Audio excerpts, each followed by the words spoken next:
Good morning, everyone, and thank you for coming this morning. I regret that we are meeting under such terrible circumstances today. As some of you already know, an explosive device was set off late yesterday evening in a Mississauga restaurant while some members of our community were celebrating birthdays. I have been advised that 15 people were injured and taken to 3 different hospitals. 3 of those people were originally listed in critical condition and have now been upgraded to stable condition.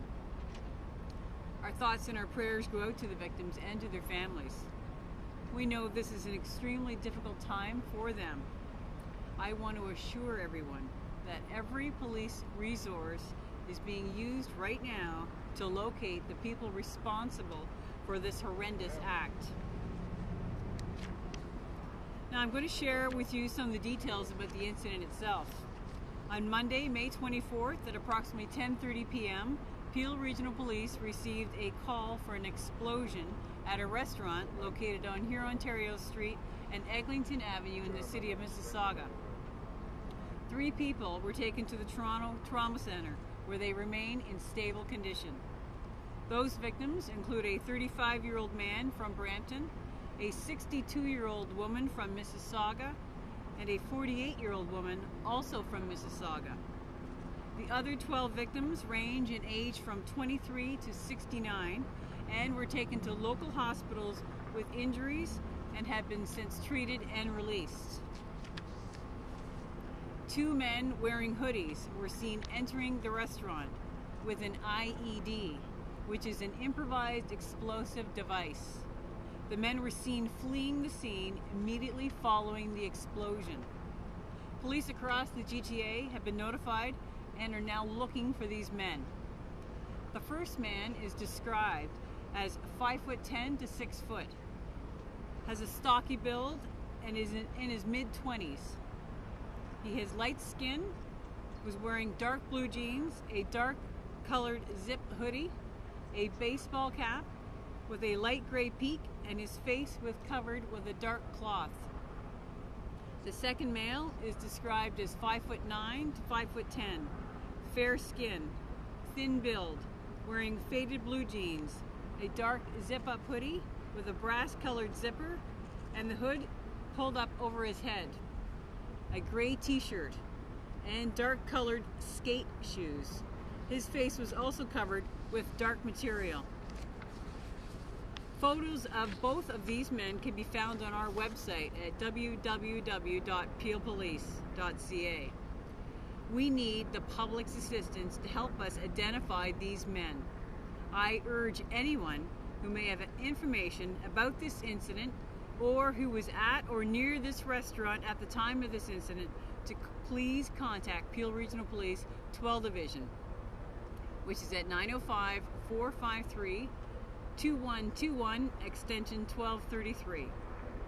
Please understand that this investigation is in its early stages, and we are doing our best to share what information we have as it becomes available. We appreciate your assistance and your patience. Thank you. Chief, we were told that there may have been 2 devices planted, but only one went off. Can you comment on that at all? I have no information on that. I was told that one IED was brought in and used. What's the next steps, Chief, for the investigators? Right now we are liaising with our policing partners in Toronto, York, Halton, Durham, the OPP, RCMP. We've got intelligence teams working behind the scenes as well, and we're gathering information. We're speaking to witnesses and we're speaking to victims. Pretty Tell us lucky about the no one was other killed. scene. There are 2 other areas that are cordoned off just north of here. Can you tell us about that? We have received information that the 2 culprits may have fled to that area, so we're cordoning off as much area as possible just to protect any evidence. Any other surveillance pictures that you're coming up with at all that may help? Right now we've released the 2 pictures of the 2 people, and we're looking for any evidence, any cameras, any of the citizens who may have been driving at the time who've got dash cams. We're looking to get that information from the citizens as well. Chief, why aren't there any officer in there right now? What's going on right now? We've already cleared the scene of the restaurant, has been cleared to make sure there's no other explosive devices in there. And to say we're right now just getting paperwork and getting warrants information so we can do a proper investigation. What can you tell us about the bomb, about what it might have been made out of, how it was fashioned? Right now, I can't provide you any information on that because we're still really early in the investigation To at bring this a bomb time. inside of a restaurant with customers and people still in there, that's pretty expensive. It's horrendous. Did the suspect spend much time in there from the time that they entered to the time that the device went off? Not that I'm aware of. And that device is what's seen in the suspect's hand as they're walking in that surveillance picture? It's early in the investigation to find out. I'm not really sure exactly, but that's what we believe, yes. Chief, was this a private party, a private birthday party? These are two private, separate parties going on within the restaurant, yes. Is it believed that it was specifically targeted towards these people? At this time, it's too early to tell at this time. We heard that one may have been a children's birthday party. I know you read out the ages. It doesn't seem like kids were. I'm aware that there were children in the restaurant at the time. Fortunately, they were not injured, so they were not listed in the list of people taken to the hospitals. Do you know what range the children were? I know they were under the age of 10. How many people total between the two parties? Do you know how many people might have been staff, I guess, as well? Right now, we had staff in the restaurant. We had 15 people taken to hospitals. We also had people we believe that may have left as soon as the event occurred. So we're looking for them to either return or to contact us as well. Any idea if this is hate crime or terrorism? There's no indication that this is a terrorist act, no indication that this is a hate crime. At this time, we haven't ruled anything out as we start our investigation. Do we know if they fled on foot, in a vehicle?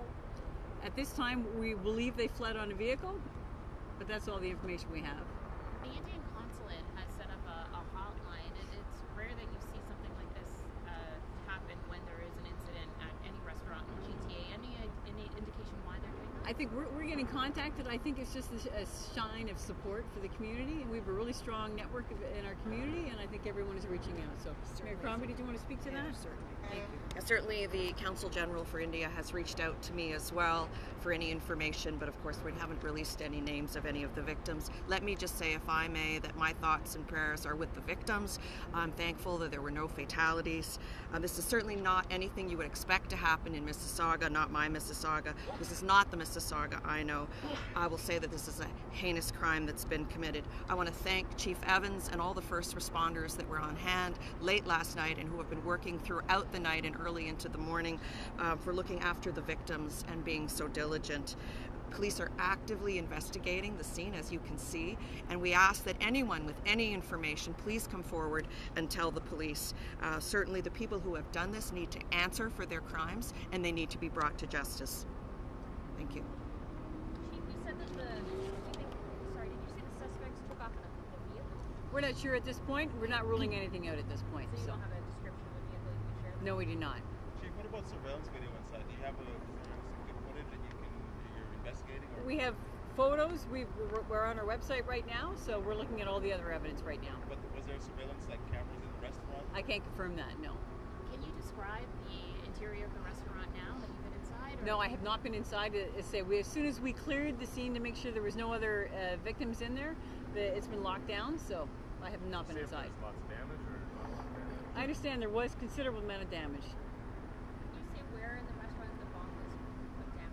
No, I can't. Unfortunately, no, I don't know that. So Any idea of when this area will be reopened? I think it's going to take several hours for us to process the scene to make sure we've gathered all the evidence, and then as soon as we can, we'll be releasing the scene so the other patrons and the other business owners can go back to business as well. So this is a really serious investigation, and we want to take our time with make sure we're very methodical in it. So we're putting a lot of resources into this right now. So thank you very much. I just want to reassure the community and to say I appreciate everyone coming out today, and to say if anyone has any information, please contact Peel Regional Police. Thank you.